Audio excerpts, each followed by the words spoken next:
예, 정유섭 의원입니다. 그 우병우 수석이 증인으로 나와야 되는데 안 나와서 정말 아쉽습니다. 이석수 증인에게 질의하겠습니다. 이석수 증인은 특별감찰관으로 우병우 수석을 감찰하셨죠? 예. 예, 감찰하시다가 조선일보 이모 기자한테 감찰 대상은 우 수석 아들과 가족회사 정강이다. 우 수석이 계속 버티면 검찰이 조사하라고 넘기면 된다.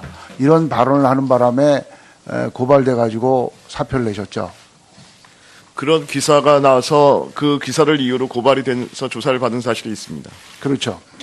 그 특별감찰관은 이제 수석부사관 이상 그리고 대통령 친인척 이 비리감찰을 위해서 박근혜 대통령 대선 공약으로 되신 거 알고 계시죠?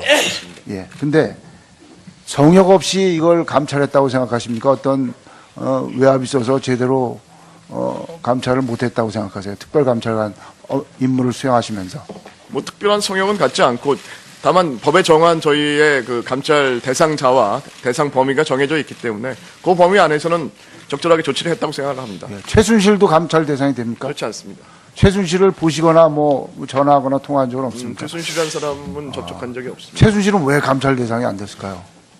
그 대상자가 사촌이 내용의 친족인데 최순실 씨는 친족도 아니고 수석 비서관도 아니기 때문에 뭐 대상이 아님이 명백합니다. 이거 쏙 빠졌네요. 아니, 그러니까 실제로는 실세인데. 심한 빠진 게 아니고 사실은 비서관 중에서도 비서관이 들어가면 이제 소위 말하는 그 뭐 정호성 비서관이나 이런 분들이 이제 대상이 될 수 있었는데 직책이 없으니까 뭐 전혀. 예, 그건 뭐 저희로서는 저 대상자가 법률상 대상자가 아니었습니다. 예, 알겠습니다. 이게 정윤회 문건 관련해서 정윤회가 나와야 되는데 정윤회 증인이 안 나와서 그 조한규 세계일보 전 사장님한테 좀 질의 좀 하겠습니다. 김영한 비방록 보면은 11월 25일에 세계일보 정정보도 청구 검토하고 11월 26일 날 세무조사 얘기가 나오고요. 11월 28일 날 세계일보 공격 방안으로 출판물에 의한 명예훼손으로 6명 고발하는 게 나오고요. 12월 1일 날 세계일보사 압수수색 얘기가 나오고 12월 9일 날 세계일보 보도에 대해서 검찰에서 밝혀주는 방안이 좋다 이렇게 나오고 12월 10일 날 세계일보 보도 파문이 고비를 지나고 있다고 나오고 12월 31일 날 조웅천 영장 가게 되고 1월 2일 날 세계일보 사장 교체 얘기가 나옵니다. 이거의 시나리오대로 됐다고 생각하십니까? 이 비방록대로? 예, 그렇게 생각합니다. 예. 세계일보에서 말이죠. 8개월 동안 박관천 경정하고 500회를 통화하고 또 강남에 그 십상시들이 모였다는 일식당이나 중식당을 확인했다고 그러거든요. 확인했다고 알고 있거든요. 맞습니까? 예, 맞습니다. 그런데 조홍천 부사관이 그 문건이 한 60% 이상이 사실이라고 그랬어요, 그때. 근데 지금 말이죠. 최순실하고 정윤회가 비선실세로 드러났거든요. 그 문건이 몇 %의 진실도가 있다고 생각하세요, 지금은? 저는 거의 뭐 90% 이상이라고 봅니다. 90% 이상. 예. 거의 뭐 다 진실이라고 그렇죠. 보시는군요. 그 문건에 보면 최순실 내용이 정은혜 문건에 들어가 있어요. 예. 뭐냐면 그 3번 시중 여론에는 이 나라 권력수를 이루는 최순실 이러면서 나오고 예.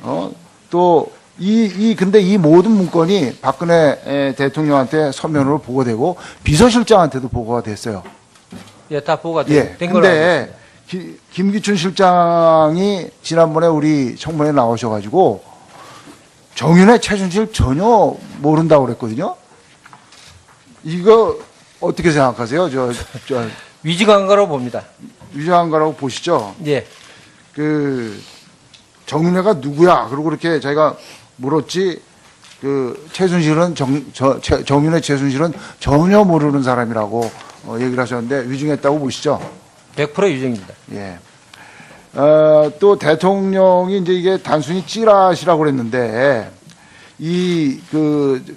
조한규 증인이 기고한 내용을 보면 문건 파동의 원인 제공자였던 정윤회를 최순실과 이혼하도록 대통령이 권유했다고 이렇게 하는데 이것도 문건에 나온 내용입니까? 문건에 나온 내용은 아니고요. 예. 저도 이제 정치부 기자 출신이기 때문에 문건 파동이 났을 때 저도 많은 내용을 취재했었습니다. 그래서 예. 취재했는데 뭐 취재원으로부터 그러니까 2014년 1월 달에 1월 6일 날 정윤회 문건이 보도되고 2월에 박근혜 대통령이 두 사람 이혼하는 게 좋겠다 이렇게 권유한 것으로 돼 있고요. 그리고 3월에 이제 이혼한 것으로 이렇게 돼 있습니다. 예.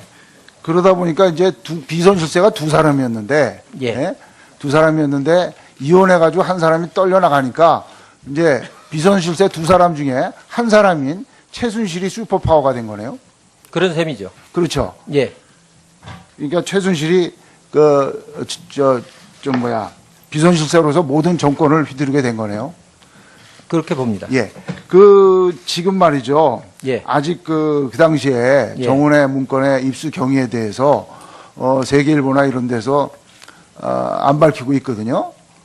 그 입수 경위를 지금 지금 아직까지도 뭐 이제 밝히지 제가 못하시겠습니까? 입수한 건 아니고 예. 조현일 기자가 예. 2014년 3월 경찰 측으로부터 입수한 건 맞습니다. 그러나 그 취재원 보호 저희들은 뭐 기자들은 취재원 보호가 있기 때문에 그것은 저도 이제 물어보지도 않았고 입수 경위를 이제 저도 알 수는 없습니다.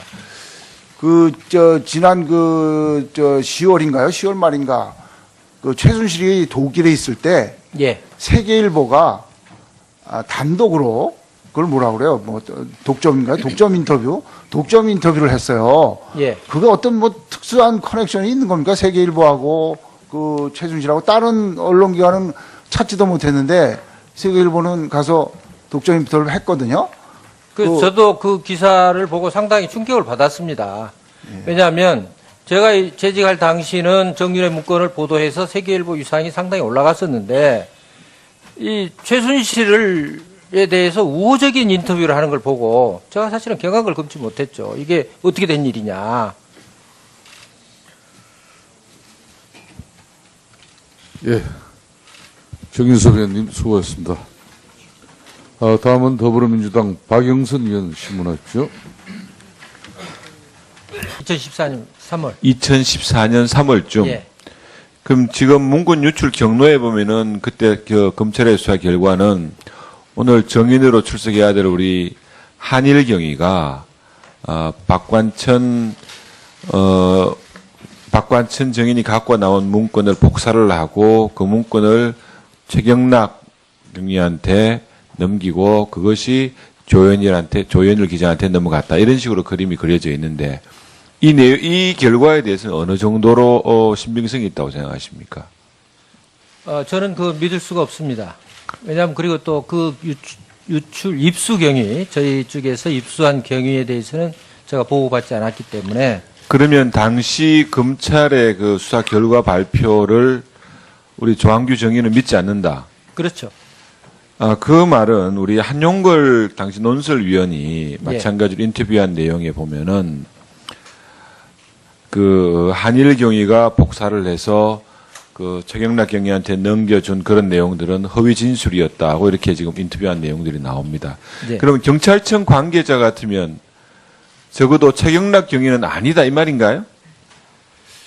그거는 제가 확실히 모르겠습니다. 왜냐하면 그건 아까도 말씀드렸지만은 제가 그 물어보질 않았거든요. 근데 그러면은 그 검찰의 수사 결과가 사실이 아닐 것으로 이렇게 믿게 되는 그러니까 근거는 이제 뭡니까? 왜냐하면 제가 이제 그때 기자들과 이제 한용걸 사회부장, 황정민 편집국장한테 들은 이야기는 최경락 경위가 너무 억울하다. 억울하게 죽었다. 자살했다. 그렇게 이야기를 하니까 그뭐 아닌 거 아니냐 이렇게 본 거죠. 그래서 제가 다른 방송이나 이런 데서 최경락 경위에 대한 명예는 회복돼야 된다. 그리고 박관청 경정과 한일 경위에 대한 또 복직시켜야 된다.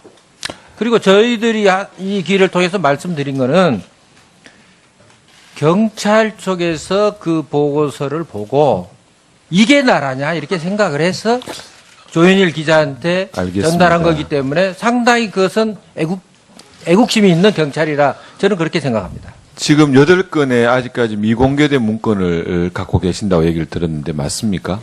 맞습니다. 그 8건의 문건을 자료로 제출해 주실 수 있겠습니까? 제가 가지고 있는 거는 한 건입니다. 한 건은 제출하겠습니다. 아까 말씀드렸던 예, 예, 부장 판사급 이상 뭐 그 사찰 내용이다 이 그렇죠. 말인가요? 양성태 대법원장과 춘천지방법원장에 예. 대한 사찰 문건은 제출하겠습니다. 그러면 그 문건들은 모두 14년 3월 이전에 전부 작성이 됐겠네요. 그렇죠. 1월 거기에 이제 대회비 날짜가 있지 않습니까? 뭐 파기 날짜가. 그러면 그런 문건에 사찰이나 보면 다 이런 일률- 것들이 예. 결국은 지금은 뭐 의원님입니다만은 그때 그분이 그 야당 의원들이 지휘하는 그 상황 속에서 작성되었다 이 말인가요? 그러니까 박근혜 대통령과 김기춘 비서실장의 지시를 받아서 그 비서관실에서 작성을 했지만은 막 수집한 문건일 수도 있죠. 왜냐하면 민정수석실에는 경찰도 있고 국정원도 있고 국세청도 있고 알겠습니다. 파견 지원이 있기 때문에요. 뭐 더 추가로는 제가 추후 질의를 통해서 다시 이 확인을 좀 하도록 하겠습니다. 우리 박헌영 정인한테 묻겠습니다. 네. 정인 원래 소속은 K스포츠 지금 소속돼 있죠? 네, 맞습니다. 근데 더 블루 K 가서도 일을 많이 했다고 얘기를 들었는데 맞습니까? 맞습니다. 어떤 경로로 거기에 K스포츠에 이렇게 입사를 하게 됐습니까? 그러니까 올 1월 초에 고영태 씨로부터 이제 연락을 받고 그 이러한 재단이 생긴다는 얘기를 듣고 이력서를 두고 한번 와라. 그래서 그러면 금년 1월 초에 그 K스포츠에 이렇게 입사를 하게 됐고요. 네, 거기에서 과장으로 이렇게 직책을 가지게 되고 보통 그 블루 K에서도 역할을 많이 하셨다고 얘기를 드렸는데 주로 어떤 일을 하셨습니까? 그 여러 가지 이제 최순실 씨가 지시하는 그런 기획안들을 많이 만들었고요. 주로 이제 서류를 그런 서류를 만드는 일이었습니다. 제가 했던 그러니까 주로 최순실 등이 요청하는 문서나 이런 것들을 작성하거나 안에서 기획 업무들을 많이 했다고 얘기를 하는데 일. 맞습니까? 네, 맞습니다. 그럼 제가 확인해 보겠습니다. 검찰 공소장에 나와 있는 거를 날짜별은 아니면 뭐 케이스별로 얘기하면은 롯데와 관련된 그 5대 거점 체육인재 육성 사업 관련된 그 기획안 또 우리 박헌영 의원 그 정인이 작성하셨습니까? 맞습니다. 두 번째, 그리고 SK와 관련된 펜싱, 테니스, 배드민턴 등 2020년 도쿄올림픽 비인기 종목 유망주 해외 진출 관련 또 본인이 작성하셨습니까? 맞습니다. 포스코 여자 배드민턴 팀 창단 관련 통합 스포츠팀 창단 관련 문건 마찬가지입니까? 그거는 제가 만든 게 아니고요. 예. 그 제가 GKL 펜싱 팀 창단에 대한 그 기획안을 최초 만들었는데 그럼 GKL 장애인 펜싱 실업팀 창단 관련 문건도 본인이 만드신 네, 겁니까? 맞습니다. 근데 본인- 포스코 같은 경우는 제가 만든 기획안을 토대로 해서 예. 네, 다른 분이 만든 걸로 알고 있습니다. 알겠습니다. 최순실 씨와의 접촉이 많았습니까? 일주일에 한 3회 이상은 뵀던 것 같고요. 일주일에 3번 이상이요. 그건 네. 1년 한 7, 8개월 텀을 두고 계속 그 사이에 만났다는 얘기죠. 네, 1월부터 그 5월까지는 굉장히 이제 그렇게 빈도가 좀 잦게 뵀고요. 6월 정도 돼서부터는 좀 거의 그 WK를 제가 그때부터는 거의 왔다 갔다를 많이 안 했기 때문에 네. 예, 이만희 의원 수고하셨습니다. 다음은 더불어민주당 손혜원 의원님